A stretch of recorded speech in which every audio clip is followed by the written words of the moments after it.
It's been 5 weeks since we seeded the fairway with ryegrass, and after 2 mowings with the rotary mower, it's time to get out the reel mower and start bringing the height down.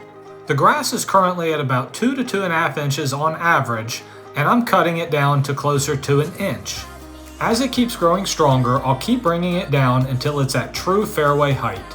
But the challenge I was having when mowing it with the reel mower is that I was very likely cutting too much off at once, and it was making the grass clippings get stuck in the blades. So with every lap or two, I had to stop, turn off the mower, and clean the clumps of grass out before I could cut another lap.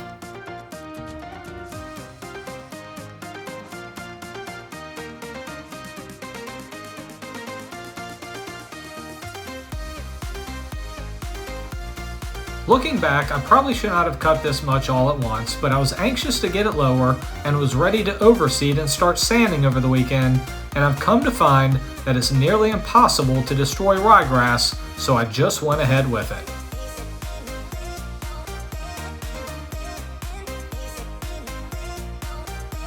On the second lap over the stripes, it was getting a little easier to mow, but still a few clippings getting jammed, but we powered through and it was really starting to stand out. At this point, it looked like a real fairway again, and I couldn't resist myself and had to hit a few chip shots, even though it wasn't ready for that yet.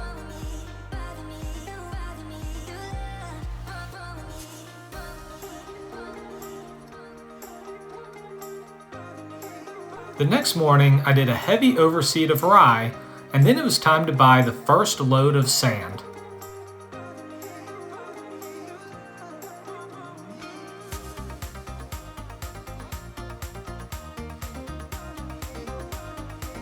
And from there it was time for the painful process of spreading the sand 1 shovel load at a time and using our yard leveler to start spreading it and smoothing it out.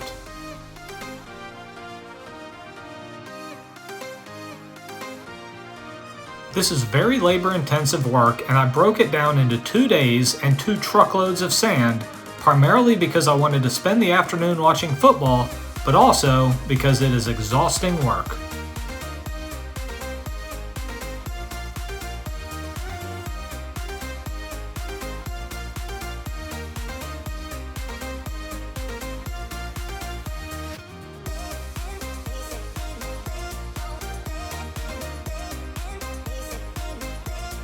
The biggest goal with the yard leveler is to get the sand down into all the low spots to level the fairway, and also get all the current grass blades standing up out of the sand so they don't get crushed and ruined. This has been a great piece of equipment that I am using a lot. Before I packed it in for the day, I went ahead and did the sanding around the edge of the green, and this is very important as it creates the perfect transition between the grass and the synthetic putting green, which allows us to hit bump and run shots from all over that smoothly roll onto the putting green surface.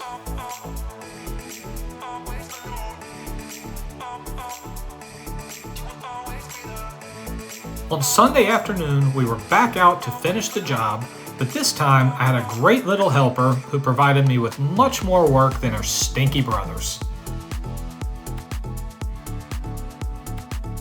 Together we spread the last of the sand and smoothed it all out in no time.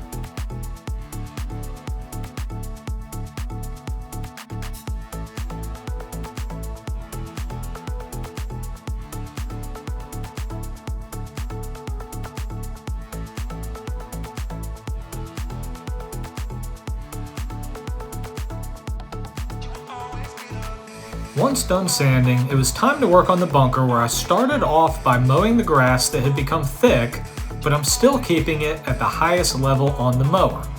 Next up, I used my hand aerator to punch holes in all the bare spots around the bunker, and then I spread seed by hand around all of these spots to get the grass to start filling in.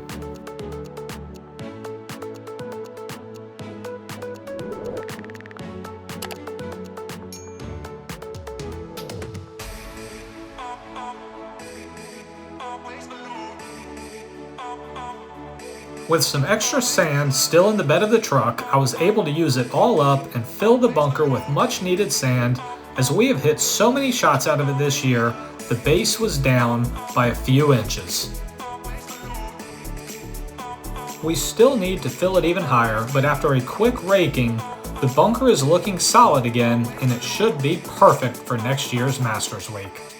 But last up for the weekend, Caroline and I used the garden hose to thoroughly water the fairway to get the new seed sprouting.